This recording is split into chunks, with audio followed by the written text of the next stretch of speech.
Well, without further ado, I will have Michael speak to you. Thank you. Cheers, thank you.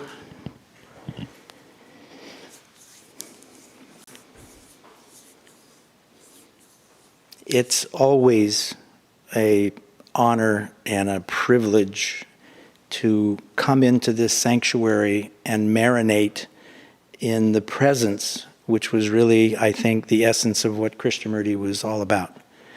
And this place, you walk into it like a rain, right? So it's clearly here, and it's always a joy to come back and re-experience that once again. We're going to be talking about a new book called Unconditionally Free. This was a title that Evelyn Blau, who I worked with for many, many years, was quite fond of. And we're going to cover several things. We're certainly going to go into the book, what the book is, how it was structured, why we did it, how it's organized, etc. And we're also going to talk and share a little bit about me personally and what I learned from working on the book. As an artist or somebody who's involved with a creative project, you always learn and grow and take things away from the work that you work on. You could even say that the work works on you as much, if not more, than you work on the work. So I wanted to give you just a little few slivers as we go through the structure and the content of the book, how this process of putting this work together impacted me and what I discovered and so on. So I think that's so those are the two main areas. I'd like to begin with really the end. Try to bring the very essence of what I have learned about Kay's life and teachings, what it means to me, and I'd like to begin with trying to summarize that in the most succinct way I can possibly do. Because working on this project encompassed his entire life from 1850, before he was even born, all the way through his death, etc. So the very essence, when I came to this work, we were sitting at Brockwood. Krishnaji and I were sitting at Brockwood, probably 78 probably. We were having lunch, and I was working on the film, the first film we did with The Challenge of Change. And he leaned over the table and he said, "Michael, do you really think that this film is going to make any difference?" And I said, "Well, God, I don't know, but I think we should try." And of course, he agreed that was what else could he say? But then he went a little bit further and he said, "I've only said one thing my whole life, but I've said it 1,000 ways."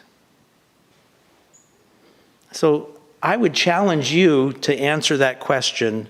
Krishnaji only said one thing his whole life, and he said it 1,000 ways. What's that? So I'm going to try to answer that.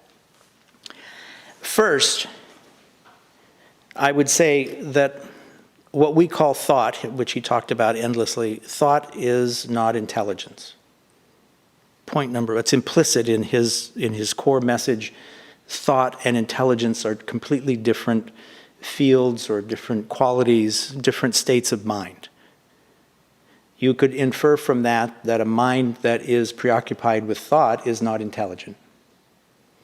In order for intelligence to express, thought has to end. Full stop. So that's one point. Another implication is conditioned thought works really well in a very limited area. But it doesn't work well in other areas. So I said, beyond this limited area where it works well, thought is subject to all forms of self-induced distortions and corruption. So the very nature of the thought process itself is implicitly open to corruption and distortion.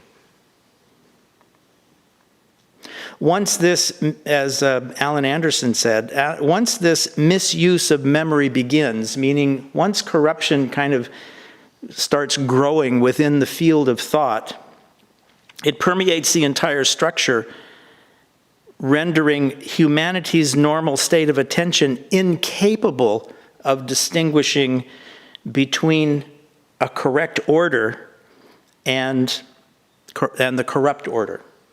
So to summarize that again, once the corruption in the field of thought begins, thought is incapable of recognizing that it's corrupt. Fair enough? Not recognizing the difference between conditioned thought, it reifies. Reification is to treat an abstraction as a concrete. It reifies the abstraction, falsely believing that what it imagined is not imagined. And most fundamentally, this applies to the image of self and culture.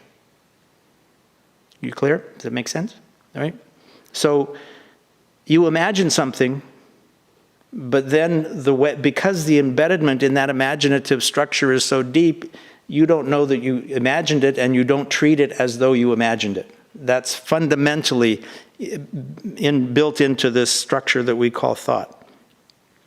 This fundamental mistake continues to infect and to distort each individual's perception of reality.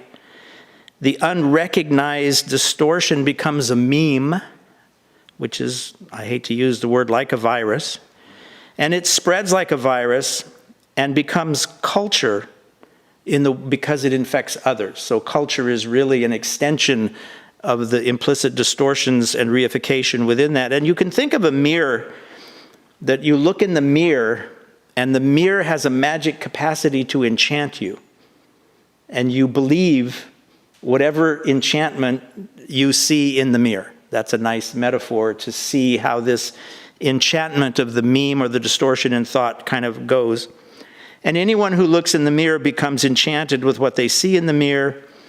And again, the image of self and culture are the dominant things that we take for real, that are actually imagined.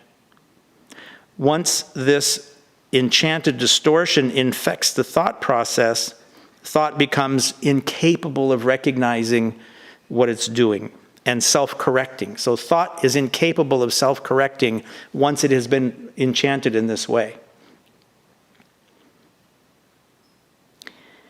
It's like looking through a pair of glasses, and the glasses are warped. As long as you have the glasses on, whatever you see is going to be kind of blurry and distorted. The only way that you can be free of the distortion is to take the glasses off. Now, Krishnamurti called that silence.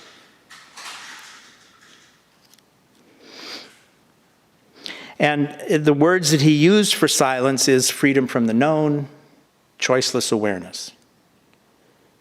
So he's talking about a state of mind in which the distorting process called thinking is no longer active. It stops, it ceases, and then you can actually respond with intelligence.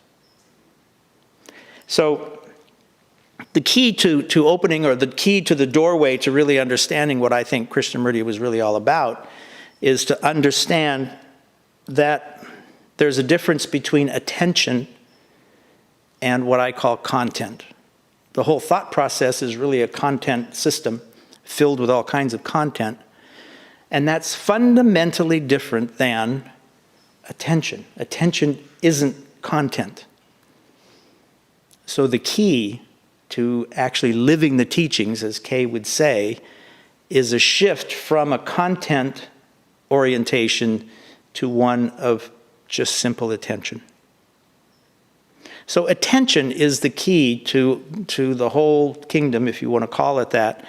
And in the work with the book, to kind of segue into the book, I began the book because I had a conversation with some young people in an automobile driving from taking me to the airport, and they said, you know, what is it that makes what makes Krishnamurti different? And the other person mentioned that willpower. They said, most systems use willpower to kind of overcome whatever the challenge is. You use willpower to do it. And I said, this is essentially what really differentiates Krishnamurti. He didn't say willpower is going to do it at all. And what he really did was he emphasized that you need to cease something before that other can take place, which is attention. So attention is really the key to understanding and embodying and living what Krishnamurti spent his whole life talking about. So with that as a background, that's kind of the big one. I begin the book with that, and I actually end the book with focusing on attention. Let's see how this works. So what I'd like to do real quickly is read for you very quickly some of the structure for this book.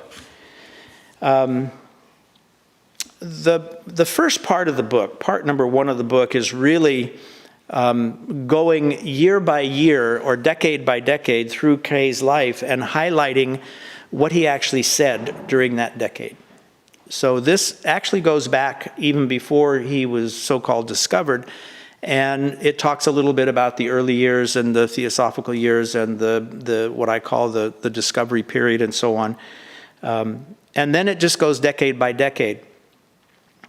So we start at 1875 and go to 1894 in the beginning, 1895 to 1904, preparing for the coming, 1905 to 1914, the discovery period. Then it goes 1915 to 1924. Now this is where he actually starts to speak and to start having his own voice and his own work. Then 25 to 34, you'll recall the dissolution of the star was 29. So 25 after the pepper tree, and 34, this was the hotbed. This was when he was explosive. And we go, and this is sequential. The book is sequential. So it starts with the early and it goes sequentially. So all the talks and highlights that are in the book are sequential. So it's like a timeline, and we'll go into that. So, for example, 1925 to 1934, if you accept us, your brother will live. The only life worth living. Wherever there is a clean heart, there's a pure mind. Happiness, who brings the truth? There's no heaven or hell, good or evil, except that which you create. Reincarnation does not exist. I will not be conditioned by you. I mean, this is all in this one period. So this is a huge, when you go back, and what he's saying in each of these, if we go back to this opening statement that what he only said one thing his whole life, but he said it 1,000 ways, you have to keep coming back to that because that's implicit here. There are certain fractal qualities to Kay's work that always brings you back to that statement that I've only said one thing and I've said it 1,000 ways. So you will always find this continuity and coherence with his statements. So the book then goes on, 1935 to 1944, Standing Alone. 45 to 54, The Ending of Thought. 55 to 64, The Process of Living is Religion. The process of living is religion. 65 to 74, Transforming the Mind. 75 to 86, The Future of Humanity. So those are the big chapter headings. So what I'd like to do is, I'm going to skip for now the second part, but just continue with this first part. So, the inspiration for this book came about because of the exhibit that Evelyn and I put together. I think it was 2007 is when we did that. And basically, it was Krishnamurti in context. Krishnamurti in context was the basic theme of this. So what was going on in the world, and what was going on in Krishnaji's life, and how he expressed his work or his teachings. So Krishnamurti in context was the overarching theme, and we created this exhibit using a timeline as the way of sharing that continuity between context and Kay's life. So each panel had a decade, goes all the way around. The top of the timeline was Kay's events, what was going on in his life. Beneath that were the major historical events that were going on around the world. Artistic, scientific, social, cultural, political, all of those key things were in that. So the exhibit,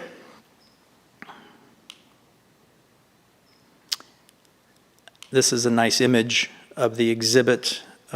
People going around it, you could see how big the panels were, three-dimensional. And then at the last couple of images at the bottom were the interior. The interior was somewhat of a three-dimensional representation of the oak grove. The chair he used and the little platform that he spoke on was in the middle of it. So it was more or less representing the atmosphere of the grove. The panels on the interior, several of them had quotes. They were drawn from the notebook, which are these very interior statements that, and the difference between going from a content orientation to what I'm going to call an experience or an awareness or attention orientation was really quite dramatic with this exhibit. It was much more profound than I actually anticipated when we did it. But when you actually walk around the exterior and you read all this data, and then you go into this interior space, which is trees and surrounded, and it's kind of serene, and there was a little bit of music that Evelyn had composed by Glass, was the name of the composer. You know, it was really a huge shift from a thinking mind to an experiencing mind. So it was really a great thing.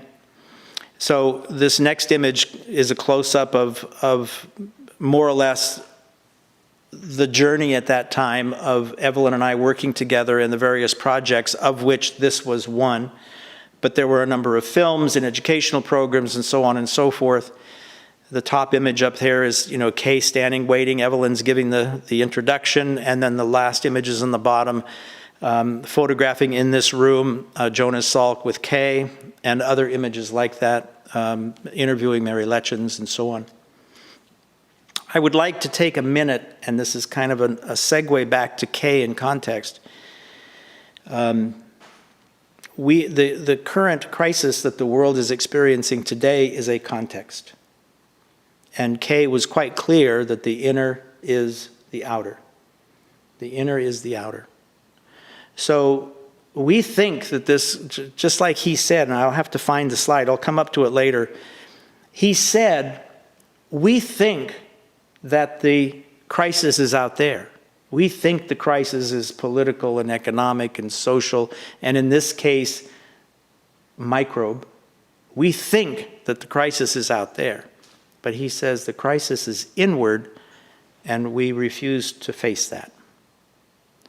I think that that's true today, every bit as much as it was in his lifetime. So this current crisis, we mistake it as thinking that it's one of nature or a microbe or something that's out there. This crisis is a world war that's touching as many people as any world war ever has, and the inner root of it is the same psychological distortion that was there during World War I, it's there during World War II. This crisis is no different than World War II or World War I. The root of it is the same. I think that's really important to keep in mind because it makes Kay's work ever more present and viable today in what we're dealing with. So, one of the things that I found, so what I'm going to do now is we're just going to go through briefly these various images of the book itself so you get a sense and a feeling of how it's structured.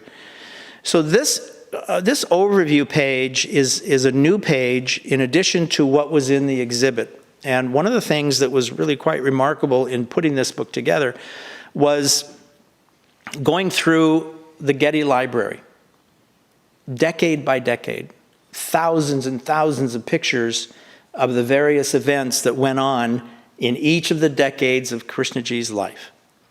So here I am, a filmmaker. I've been looking at images for my whole life, and I've got thousands of images that actually show us what's going on in the world during that time. So this is an image that basically is a compilation of those events that we highlighted. So the nation was, this again is 1875 to 1894. Now this was really the time when Blavatsky's work was being spread and when she was becoming, when she was alive and most vital. This is her era. So the U.S. was divided over slavery. You got Charles Darwin, Abraham Lincoln, Dickens, Mark Twain, the Civil War, Gettysburg. Thoreau was there, Florence Nightingale, Lewis Carroll, Alice in Wonderland, the Statue of Liberty, building the canal, Barnum and Bailey Circus, Edison was there, Gandhi was born, Transcontinental Railroad was put together. So this first page, two-page spread gives you a feeling of what was going on as Blavatsky was doing her work. And then the next image is actually from the panels. This is the same information that was contained in the exhibit panels, reformatted to fit on a two-page spread in the book. And one of Evelyn's passions, one of the things that she really wanted to do was to make a miniature tabletop exhibit make a tabletop exhibit of the exhibit. And the difficulty was that the type got so small that you couldn't read it. So you'd need a magnifying glass to do it. So it was really impractical to do. So that was part of the impetus of doing this book, was to be able to take this Krishnamurtian context notion and be able to put it and let you go through this and experience it at home. And thousands of people are now going to be able to do it, whereas they couldn't really do it couldn't come to the exhibit the way we had originally planned. So this is a great way of having this story told. So basically, bottom half is the world events. There weren't any top half things going on. And then in the structure of the book, we went back and looked at what was going on with Blavatsky. It was really telling the story, how her structure and the theosophical model and system kind of laid the foundation for Krishnamurti's so-called discovery, etc. So we tell that story in a very brief, but I think up-to-date way.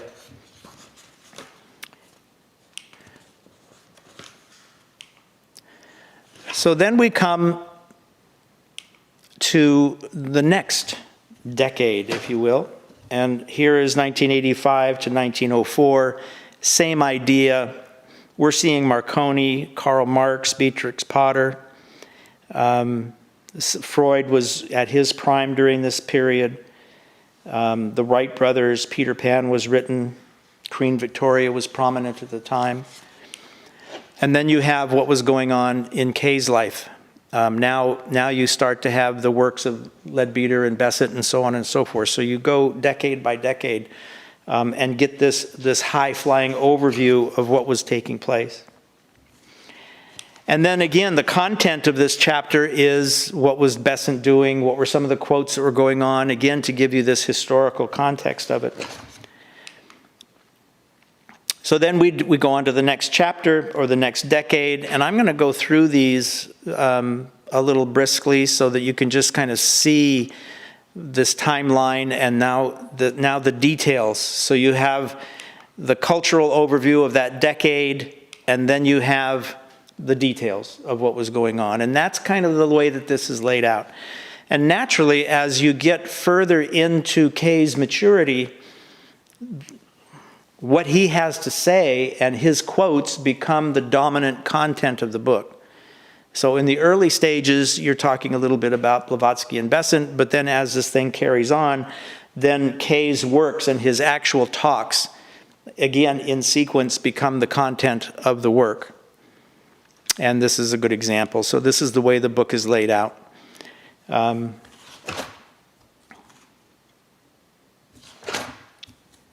me catch up to where you are.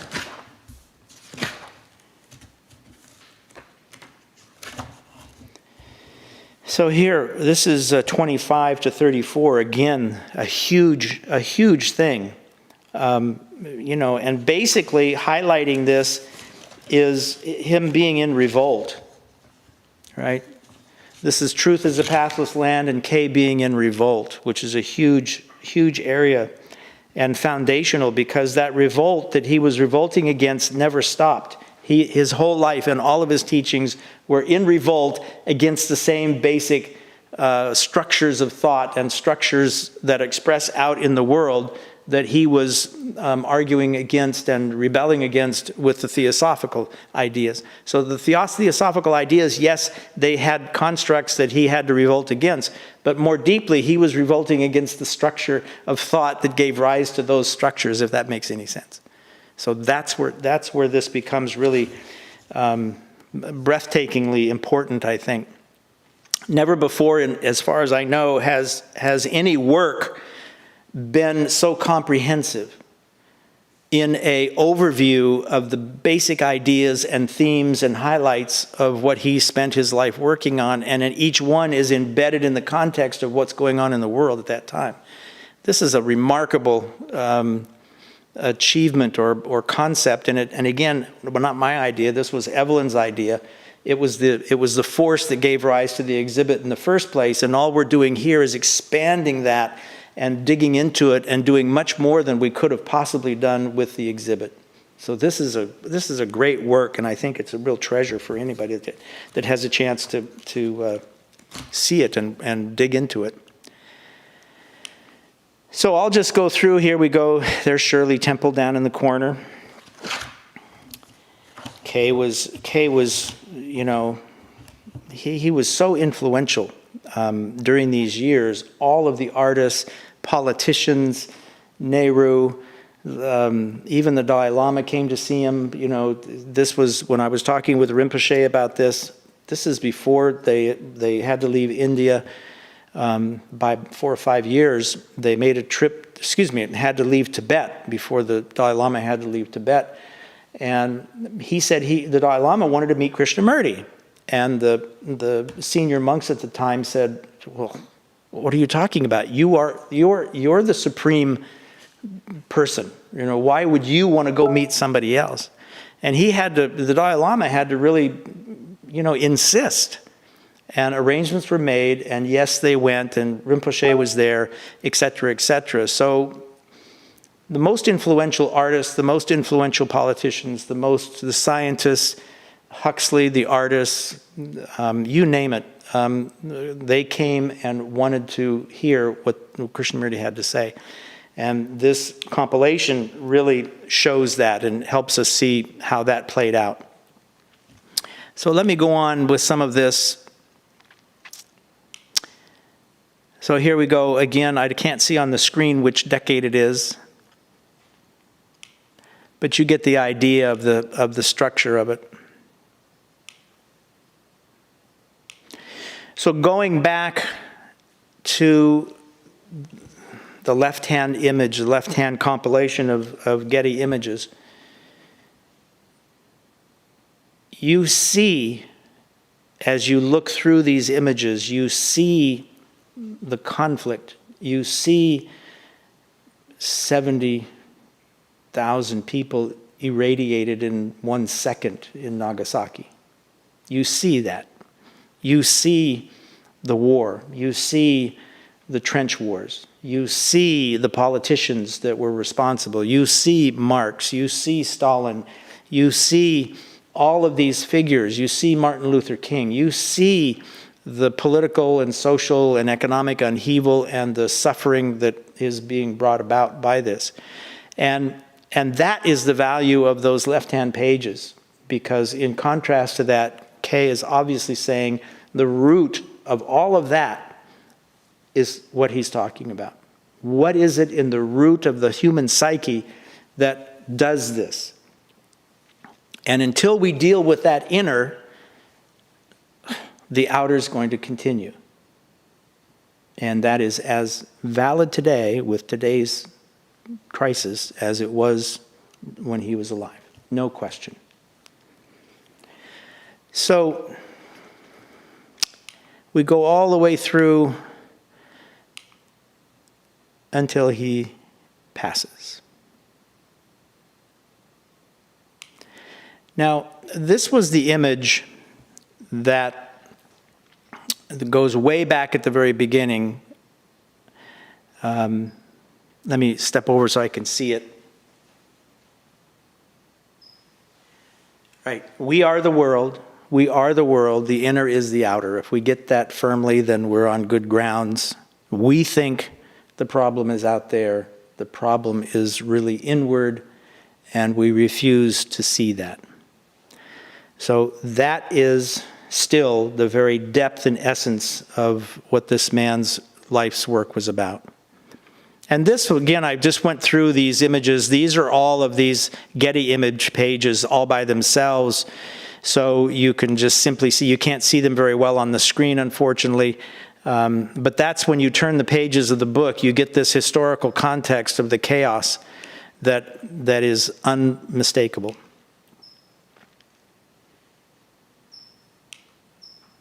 Hold on.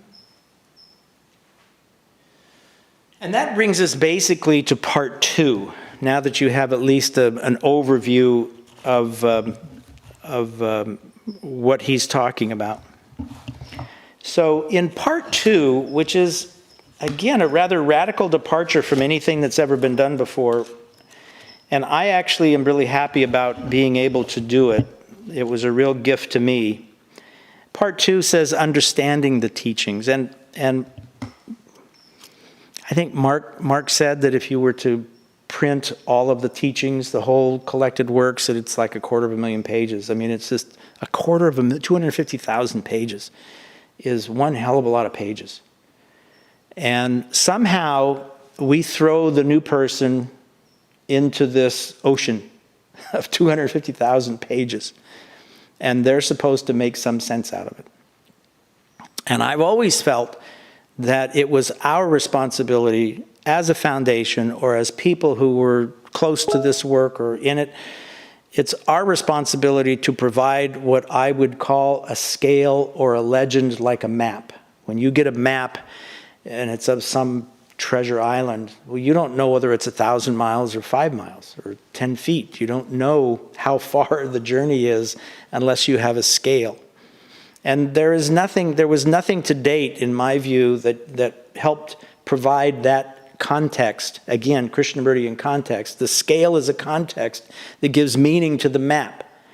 And in like fashion, part 2 basically, hopefully, is that scale that gives context so that when you go and you take the journey, you know whether it's a mile long or 10 miles. You have a context. You're anchored with certain guidelines that help you navigate this huge amount of work that are all saying the same thing. And that's the kicker with this whole story, is that I've only said one thing my whole life, but I've said it 1,000 ways. So to have that as you begin the journey, then you can appreciate how these common themes that have permeated his whole life's work are being expressed this way, and how these common essence points are being expressed that way. And that makes the value of the journey so much richer for you. So that's what part 2 of this book is designed to do, is to provide you with that context. Now, we don't have a lot of time, unfortunately, but the first part of part 2 is called Describing the Undescribable. And there's only 2 places where he really gave voice to that inner undescribable experience. One is the notebook, and then also is another book that he wrote or was published around that time called The Only Revolution. These 2 works have more of his inner descriptions of what it was like to live in his otherness than any place else. So there are selected quotes from the notebook and Only Revolution. I'm going to read two for you. One is the one that I started, the second film, With a Silent Mind, because this quote is so profoundly essence of everything. So, silence grew and became intense, wider and deeper. The brain, which had listened to the silence of the hills, fields, and groves, was itself now silent. It had become quiet naturally, without any enforcement. It was still, deep within itself, like a bird that folds its wings. It had folded upon itself and had entered into depths which were beyond itself. It was a dimension which the brain cannot capture or understand. And there was no observer witnessing this depth. Every part of one's whole being was alert, sensitive, but intensely still. This depth was exploding, expanding, going away, discovering in its own explosions, out of time and beyond space. It just takes my breath away. But if you really dig into that one quote and look at what it's saying and look at what we were talking about, the difference between content and attention, it's all right there. So, one more real quick.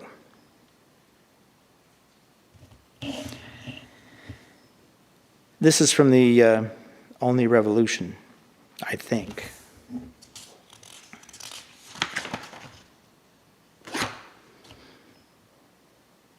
What does he know?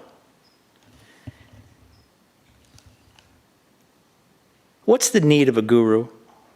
Does he know more than you do? And what does he know? If he says he knows, he really doesn't know. And besides, the word is not the actual thing. Can anyone teach you that extraordinary state of mind? They may be able to describe it to you, awaken your interest, your desire to possess it, experience it, but they cannot give it to you. You have to walk by yourself. You have to have taken the journey alone. And on that journey, you have to be your own teacher and your own pupil.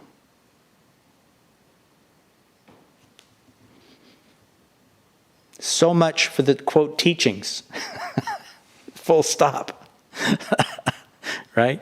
So the teachings are great. The teachings are a road sign. They point to something else. And in order for you to discover what the teachings are pointing to, you have to put the teachings away and experience what he's talking about.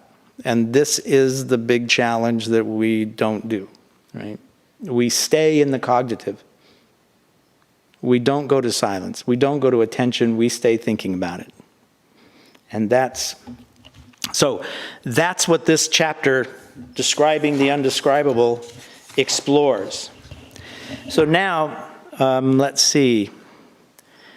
The next one is exploring the vacant mind. Now, the vacant mind is the essence of the experience that we just talked about with the notebook quote. You can't experience what he's talking about with a mind that's preoccupied with content. It's what he would just that notebook quote just doesn't exist in that realm. So you have to be done with that. So understanding the vacant mind, and David and Kay and some of his writings. So this is searching through a lot of material to find highlights of Kay talking about the vacant mind, how it emerged, what it is, how it's all blah blah blah blah. And what I'd like to play for you is a few minutes of a conversation between David and Kay that basically helps you jump into this. It's a teaser because there's more in the book than obviously this. But this is an example of the kind of distilled material that you'll find in this book. You can play it, please. I mean, you were this way all your life, seeing it this way? I'm afraid so. Yes, right. Well, then it brings up another question. We've discussed this once before, but for some odd reason, you were that way and the rest of us were not. I wouldn't, that sounds conceited, and I'm not, yes. A human being going through all that gets conditioned. Yes. Another human being going through all that is not conditioned. Yes, and it's not clear what the difference is. Huh? Why is there a difference? Oh, that becomes tremendous. That's too difficult, huh? No, not difficult. When I go into something entirely different, which is, there are two human beings, let's keep it simple. One gets conditioned, Yes. and the other doesn't. How has it happened? The other doesn't get conditioned. Yes. Is it a lack of good health at the beginning? Mm-hmm. Therefore, he was very ill. There's busy the wrong circumstances. circumstances, and therefore he listened to it all, never penetrated, because the mind wasn't healthy, the body wasn't healthy. Therefore, he didn't receive anything. I see, and then by the time he could receive, he was stronger. Yes. Therefore, he never entered it. It never took hold. Took hold. At The other stage, took hold. At the stage when it was, yes, there is this in child development that children go through stages of tremendous openness to something, and at a certain stage that development is no longer possible. Sure. And The other human being is open, yes, which one? and who is not conditioned. Yes, he remains open. Open. Yeah, but How does this happen? There are several theories about this. May I? yes, One is that entity who is not conditioned has had many previous lives. yes, Yeah, I'm aware of that theory. Theory. Yeah, And the other theory is, if you want to know, is that, there is these two, the evil and the good. There is this theory. yeah, that evil and good. Oh, that's an ancient view, of the Persians. The Persians had it. Yeah. Then, Ahura Mazda and so on. The Asiatics have it too. Indians have it. Now, there are these two forces. Two forces. Two forces. Let's keep to that word, forces. That the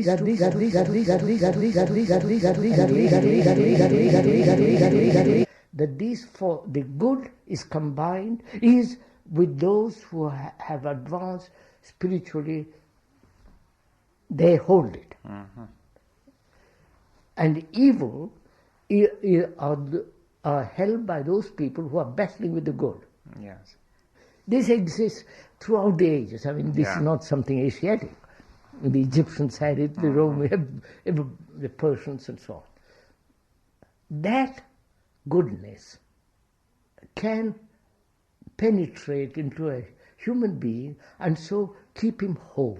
Yes, to resist the conditioning. Keep him whole, Yes. not resist. No, not resist, but he becomes impervious to the... It doesn't exist. It Yes, doesn't take- impervious. yeah. Nothing penetrates. That's one.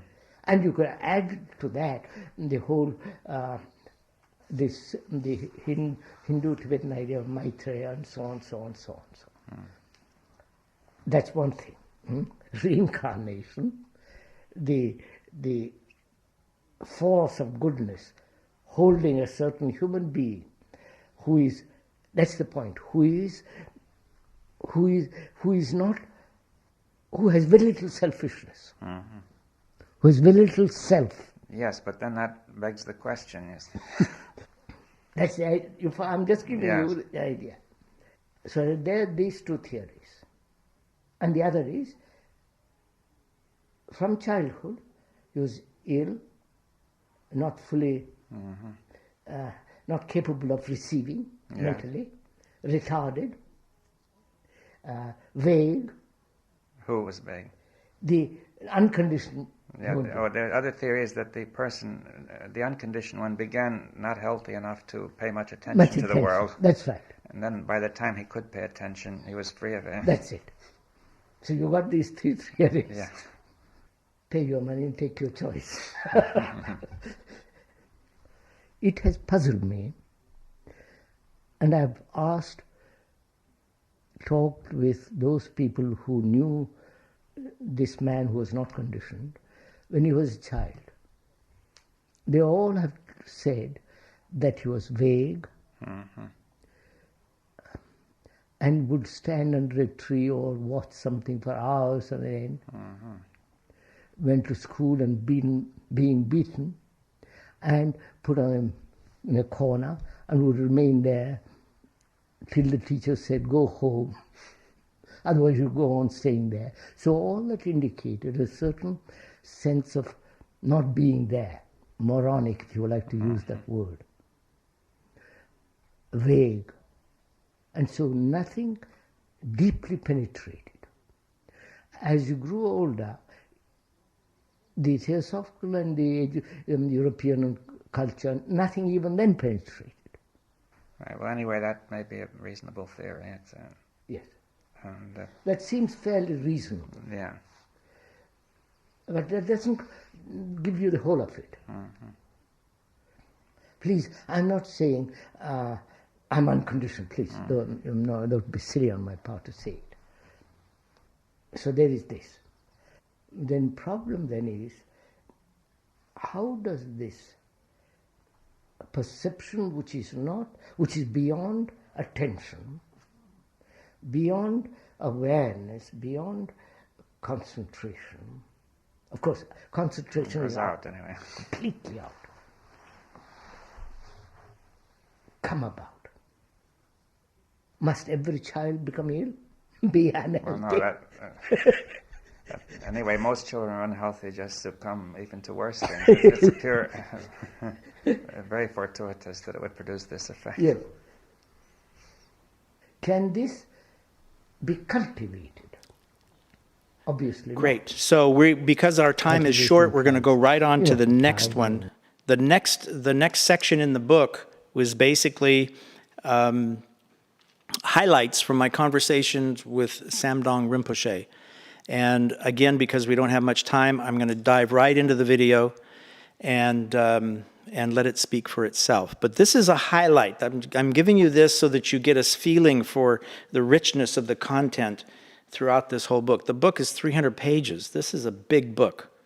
So it's really a very rare compilation of Kay's entire life's work. The video, please.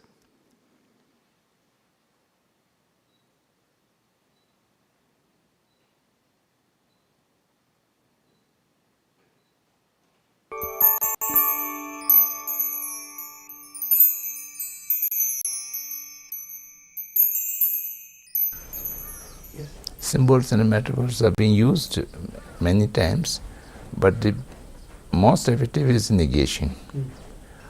What you are grasping, if you can negate that, that means open the window. That I think Kay is also Completely. trying. Completely. He do use metaphors. Yes. And he also uses sometimes symbols as stories, but the basic weapon he is using is negation. Absolutely.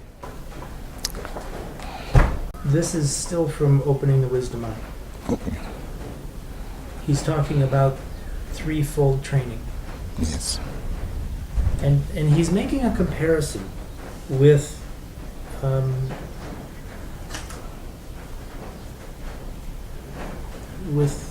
the kind of training that your tradition uses. And he's using the word supreme. He's saying that it's supreme, it's superior. And the outsiders' methods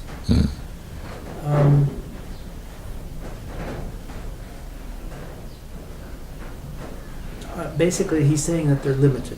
Yes. And yours are not. Yours Yes. actually are more powerful. He's saying samadhi taught by outsiders only affects the calming of the mind, preventing its disturbances by sense objects, hence leading to happiness and so on, and the celestial realms, and so on and so forth. What's the difference between the outsider practices and the special or supreme practices? And these were the Yes, that I understand. this one and that one. This is the mind, vijnana. This is the subject, artha. He's saying that you're combining them. Yeah. So I would like to help. I would like to understand. Your system is superior because it combines these two. Yes. And the others only deal with fragments. Yes, fragments. But help me It understand. yeah.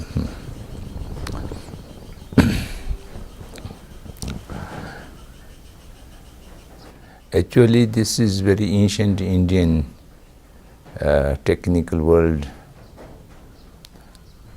Adishil, Adi Samadhi, Adi Pragya. The Adi is special or superior. Why the Buddhist meditation is superior? Why Buddhist moral conduct is superior? And why Buddhist insight is superior? Because it negates the ego. And whatever practice these three done by ego, that means there is a practitioner and there is a practice and there is a goal. So you make three solid things and you do it good, but it will not take you beyond. Yes. You are still Yes. in the same realm. Yeah. And if you do the moral conducts without the doer, without the ego, then it becomes the real morality. Yeah. And otherwise, whatever the morality you are practicing is aiding to your conditioning. And you are conditioned by immoral or you are conditioned by the morality, you are conditioned. Yes. So completely. And similarly, you achieved a concentrative mind or analytical mind. Still you have the ego, and your ego is using this. Then again you convert the samadhi, the concentrative mind, a bondage, a conditioning, not in a free. And similarly the wisdom. So that is why it is superior. Most of Kay's discourse in his early years, and again, because I just finished rereading all of the biographies, I feel like I'm an encyclopedia with some things now. In 1924, he was working on something called self-preparation. And the essence of 24, I think he is not yet completely. Well, 22 was his beginning of the process and the pepper tree. It was Right. 1922. 22, yeah. And then from 22, so that was his awakening, or whatever you want to call it, that 1922 pepper tree experience, and the process began. Yeah. Something happened then. It Yeah, began. yeah, that's right. And it continued the rest of his life, but it was a very intense through 26 or 27. Yes, till 27th, I Yeah. think, yeah. Yeah. So from 22 it began. Yeah. And then it grew, and it so from So 20 that means 24 is between the 22 and yes, 26, 27, 27, right yeah. in the middle. In the right In the middle, middle yeah. of this very important, Intense, yeah. intense period. And and at that time he was talking about the need for self-preparation. And of course he was using in order to relate or serve the masters, he was saying it, that he was still using the masters as the goal, and we need to prepare ourselves, purify ourselves, prepare ourselves to be able to meet and serve. Yes. And the essence of self-preparation, over and over and over again, was we must get rid of the ego. Yes. That's the whole point. He said if we don't get rid of the ego, nothing's going to... Everything hinges on getting rid of this ego. Yeah. And then we can actually start to do some real work. But that ego was the big deal. And it's quite similar. I mean, it's to what you just said. We've talked about the two virtues. You've got the virtue, a good virtue, and then you've got the golden virtue. Yes, that's right. The good one, it has an ego. The golden does not. Yeah. But they're very similar. Yep. You do an act of killing with your ego, and you do an act of refrain from killing, not killing, the act of ego. These two are, one is very negative, one is positive. But the positive is not the supreme positive. Still it is contaminated by ego. Yep.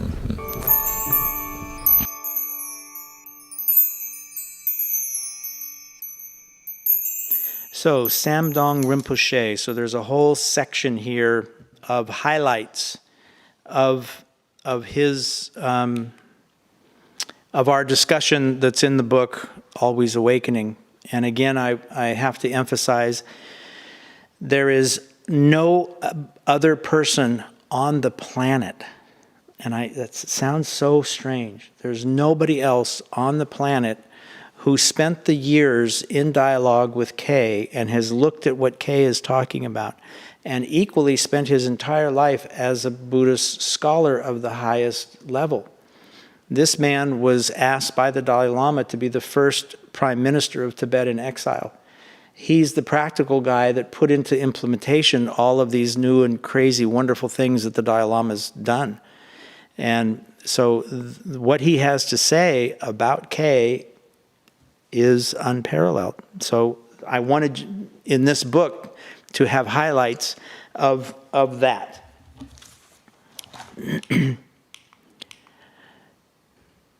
So this last chapter is probably one of the most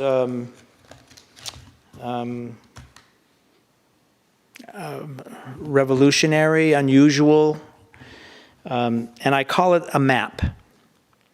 I said, can again, using this scale on a map, this legend on a map metaphor. So this was my shot at trying to provide that map for people who would come. These are the things. So the first concept that we deal with in this map is experiencing something directly. Kay often said, don't be a secondhand human being, which meant experience directly. So that's number one. The attention is on the state of the brain, not its content. The state of the brain is different than the content of the brain. And what Kay's teachings point to is the state of the mind. Of course, he talked about how the content can be misleading or distorting and cause all kinds of problems. But what he was really trying to get one to see is that this chaos is state specific, and that there is another state that he asked us to look at. So, improvisation. One insight expressed 1,000 different ways. If you know that as you start to dig through these 2,500 pages, you have a much better grasp or a much more richer experience.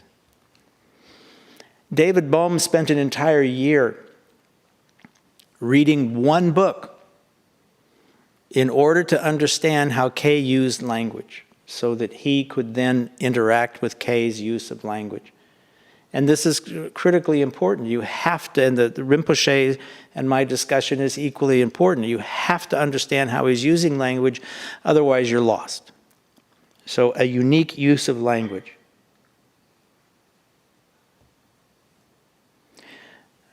key is what Alan Anderson called a pervasive misuse of imagination, image, and memory.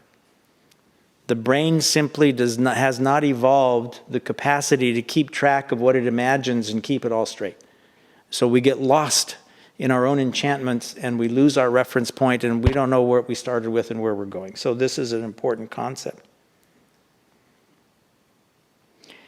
This was this other insight that what we call the image of self, our ego, our self-image, is an inner representation of this misuse of memory.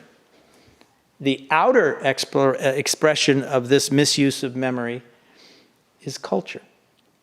So culture and self-image are two sides of the same process or the same coin.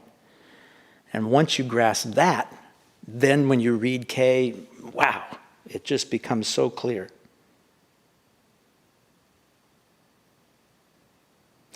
With complete attention, there's no observer.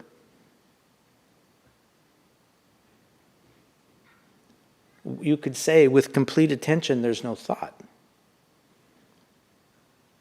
So attention back becomes, it's attention. It's not content, it's attention. With complete attention, you move into a different state. In order for insight or intelligence to express, there needs to be space in the mind for that to be there. A cup full can't hold anything else or can't see anything else. So, and we go into his discussions. Now, all of these concepts are in this book, in this chapter. All of these concepts that I'm talking about are not my musings, but they're backed up with quotes by Kay and with David and excerpts that elucidate these concepts. Conditioned thought, including knowledge and time, is not intelligence. Rinpoche said, constant challenge is Krishnamurti's true legacy. It wasn't a particular, he challenged everybody his whole life. And in that challenge, he was shaking you out of your enchantment. The challenge was to shake you awake and move into a different state.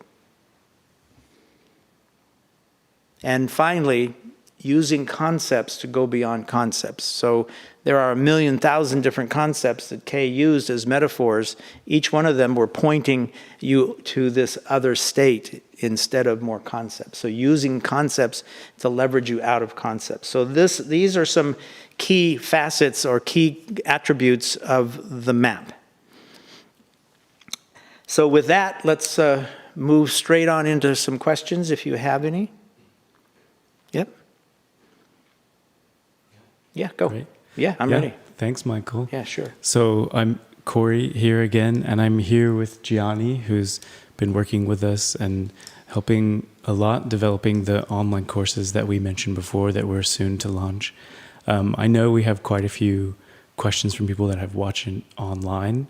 So again, just thank you for laying this out. I think it's interesting to putting Krishnamurti's life and his work in context brings out the complexity of the life and the world that we're even speaking about, and what it means to change that is a really interesting thing to look at. So I don't know, we can start with a question or two from online and take it from there. Yeah, so the first question we have is, what is it to listen?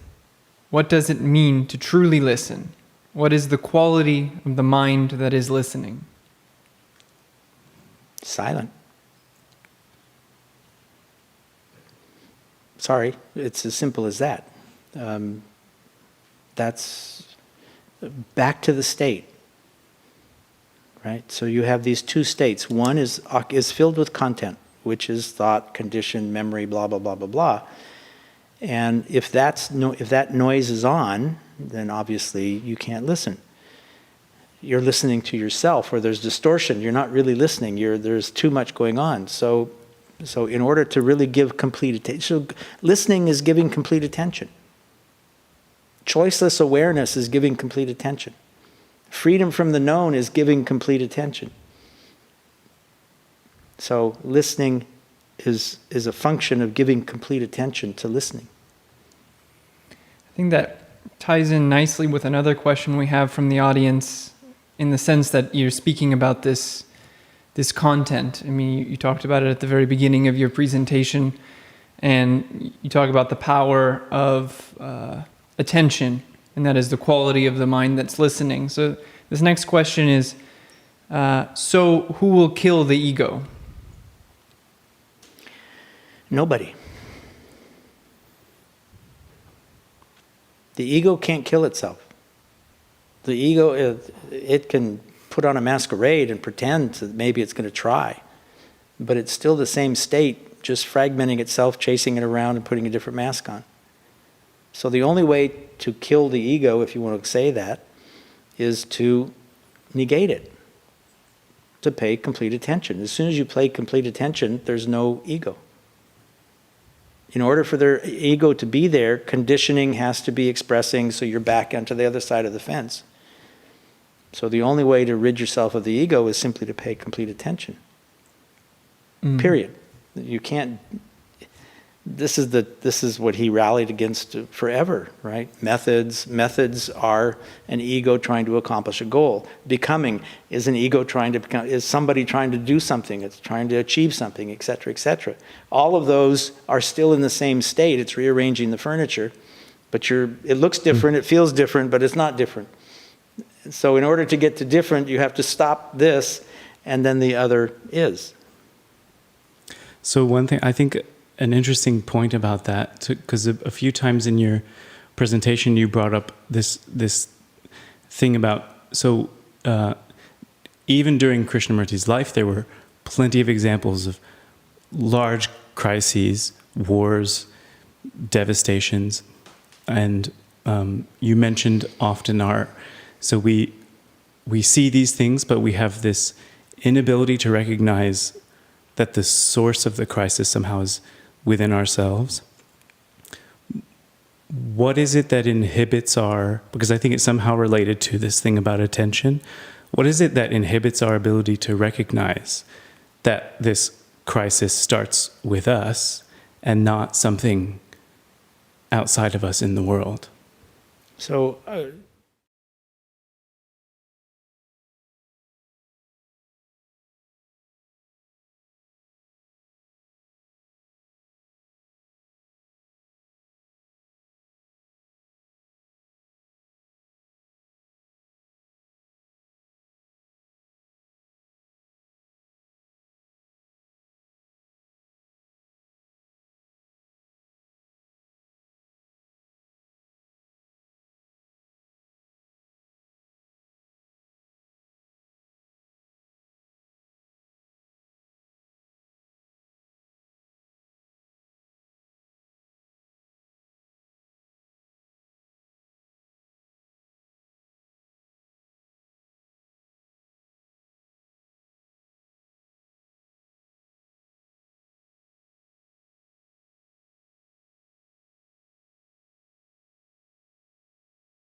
is what you're imagining really correct?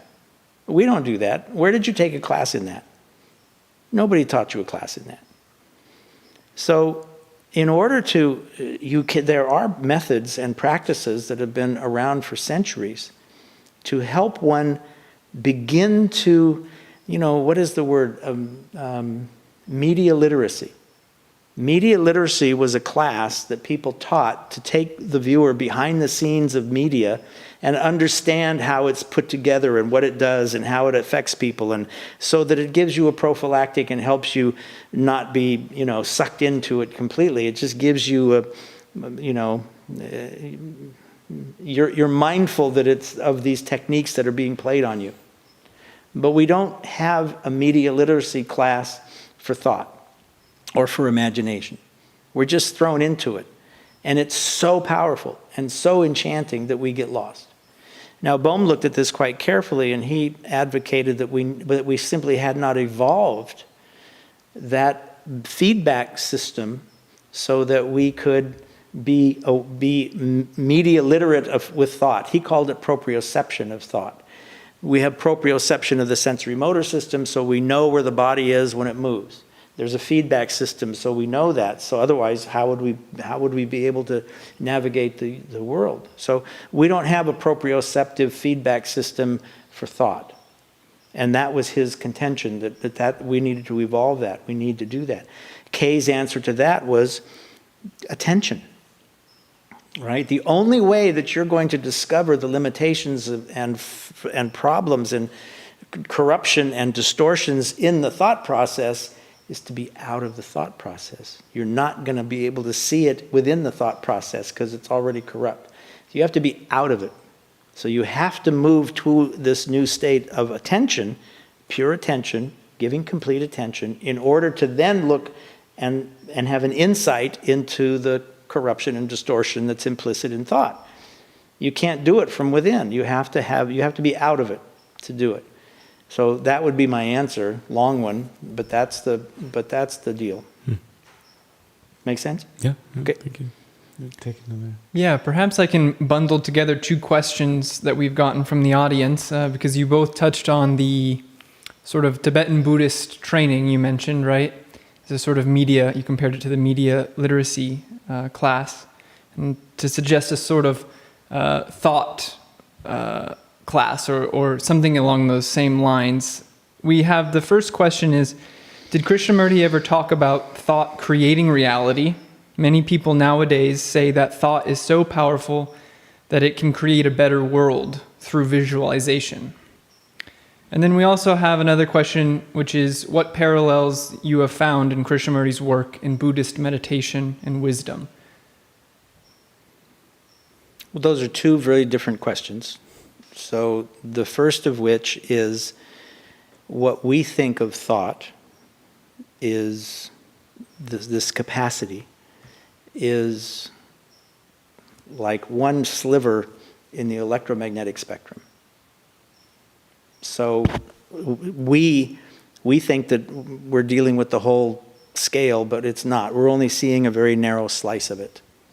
The capacity inherent in what we call visualization has a causal component. The Bible said, it's done unto you as you believe. So that's the essence of it. That yes, in fact, led to gold and all of these kinds of miracles, healings, all kinds of phenomena. The fakers in India being able to manifest what we call real magic, which is the faker's ability to have you see something that's really not there.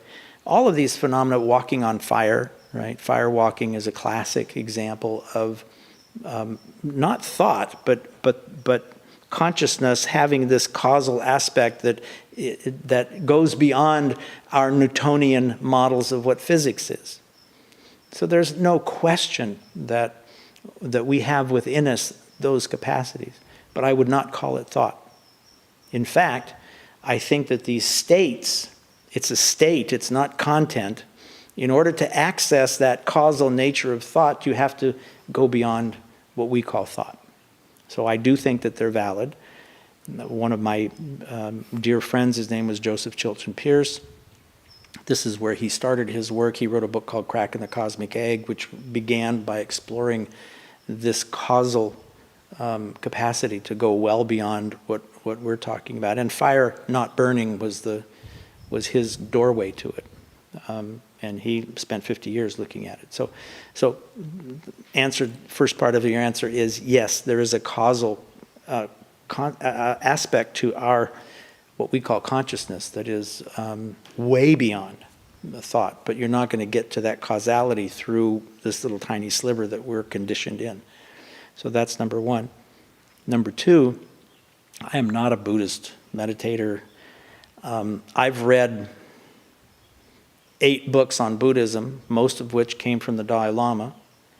So I have a grasp of their systems and what they're doing. I don't practice it. I'm not a practiced person. I'm not a scholar. So I really am unqualified to really address that comparison. That's what the book is all about. That's what Always Awakening is, right? And in the very beginning of this, Rinpoche, he's so wise. He says, comparison has no value in spiritual realms. He says it might be useful to dissect something or to compare a flat tire to a tire that's got air in it. So it may have comparison, and we're trained in this comparative thing.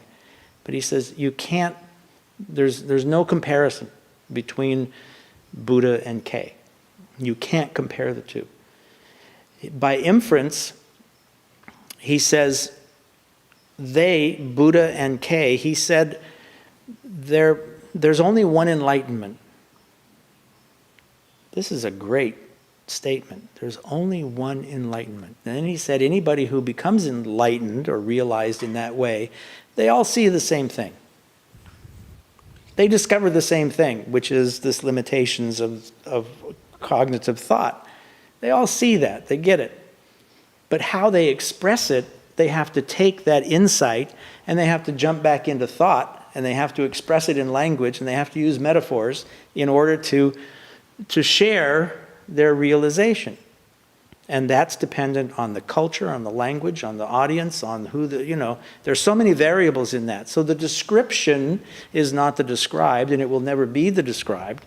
And this applies to the whole Shimola. So the real insight is state specific, not content. So realization is a shift of state, not the changing of the furniture in the content room. So that's the best I can do with dealing with this comparison with Buddhism. We do have some more. Sure. We have one. What ends the movement of thought as separation? Is thought moving in the full light of awareness? Is silence/awareness apparent simultaneous with revealing thought's falseness? That's a big question. There's lots of pieces to that. Would you do it? Give me it again? Certainly. Because it's like there's like 4 or 5. This is not a question. This is a thesis. But go ahead. Yeah, here we go. What ends the movement of thought as separation? Is it? So let's deal with that. Okay. Right. Let's do it each one at a time because we're not. No, that sounds good. I can't hold them all. So subject object. Right? So when Kay said, with complete attention, there's no observer. One of the clearest, greatest, so separation, right? With complete attention, there's no separation. Period. So that the whole dualism, non-dualism, all of that, I forget the word what people use for it these days, but this idea of separation and dualism. So what happens when you stop separating yourself by fragmenting consciousness? In order to have thought going on, you have to split it. You have to fragment it. And Kay and Bohm went into this quite clearly. So there is an implicit separation or fragmentation when thought is operative.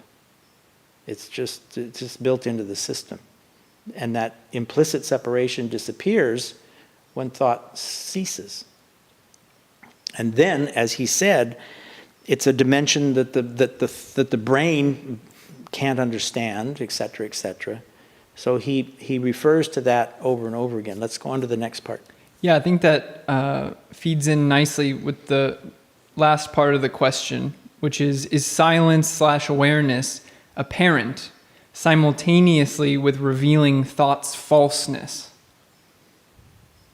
So again, I say that and this is fundamental to Kay's whole life. I used in some of this current book the image that because of Kay's illness that he alluded to in that audio clip with Bohm, because of that, and this somewhat what he called moronic, vacant state that he was in, He was in that state. They didn't find him till he was 14. Well, throughout child development, there's a hell of a lot that goes on by the time you're 14. And his cognitive, intellectual expression was dormant, was held dormant, primarily because of illness during that formative period. And that formative period is when the intellect usually kicks in, expresses, and becomes dominant. And then the self-image grows out of that. He was dormant. That whole process was dormant. So his default reality was silence. We evolve our default reality in this sequential way, and ours is not silence. Our default reality is thought. We equate it with awareness, we equate it with attention, and so on and so forth. So we have two default paradigms going on here. One is what most of humanity lives in, which is noise, thought, etc. That's their default awakened consciousness for most people is thought. Awakened consciousness for K was not thought. So two different baselines, you could say the default of the operating system. And from that default, he could see what I call distortions and corruption and misunderstandings and confusions and chaos and that's built in over here because he was out of it and he could reflect, he could see it. He didn't have to study it. It was obvious. It was an insight. But that insight was only possible because he was out of it. And we have a tough time getting out of it, and that's really what all the practices and so on and so forth are intended to do, but few people ever get out of it. They just rearrange the furniture. Yeah, that brings me to an interesting point that you had started with at the beginning of your presentation when you compared it to wearing a pair of glasses. Right. And the sort of warped perspective or perception of reality that comes through conditioned thought. And so when we begin to explore what is beyond that, or if there is a mode of taking those glasses off, this ties into this question that we got from the audience, which is, how does attention arise and come about? So I'm making the connection there of that question really being connected to, well, how would one take off the glasses? Well, again, you can't take them off, right? You're back to trying to self-correct, right? The system can't self-correct. It's just, so our reality is that default that I'm talking about. That's our reality. It is the warped glasses, but we don't think they're warped. We think that that's the way it is. So we don't know that they're warped because this is the way it's always been. This is the way it is. So we don't know that. The only way that you're actually going to discover that they're warped is to take them off. But you can't take them off. They have to be negated. And so this is choiceless awareness, right? We could just go right to that, to be choicelessly aware. It's not taking off the glasses. Taking off the glasses is not choiceless awareness. Can you give complete attention? Can you just give 100% of your attention to the present moment? Can you do that? When you do that, the glasses come off. And a different quality or state of attention and everything is there. You don't have to go get it or do it. You simply have to give complete attention. And the Buddhists basically call it mindfulness. Right? That's the essence of mindfulness is what Kay is calling giving complete attention. Choiceless awareness. That's mindfulness. Being completely present and aware. And then whole different things are revealed to you instantaneously without chasing or work or struggle or not searching. There's no becoming. None of that. It's just obvious, right? That this guy's crazy. That you don't have to study it. It's just this guy's nuts. So the whole thing gets back to being able to pay attention. And all so-called spiritual practices begin with that. Because if you can't give complete attention, you're always going to be over here. Does that make sense? When I say over here, you're always going to be on the cognitive side of the fence. Always. It sounds. It's. I think in a way it sounds like what you're saying is it's more about seeing. We may have the ability to see that we see through lenses. So being able to call that lens into attention is kind of synonymous with what you're saying. Is removing the lens is not like taking it off, but if you're aware that the lens is there, that's a different kind of perception than seeing it as representative of something real. That I'm just trying to sort of reflect it back to you, just because it seems to be somehow that that attention is something like that. That there may be the capacity for us to see conditioning for what it is, not to remove it, because the remover implies that someone's taking something off. Yeah, I think there's no, without effort. He said 1,000 times that this realization doesn't come through effort. It doesn't come from chasing after it. You can't get there. You can't chase after it. It's this thought left far behind. And there it is on that long, dusty road, right? So that's, I think we're good. Yeah. Yeah, so I think that concludes this session. Stay tuned. We have Mark Lee coming on, I think, next. So we'll take a short break and we'll be back in a minute. Yeah. Thanks, Michael. You bet. Thank you. Thanks, Johnny.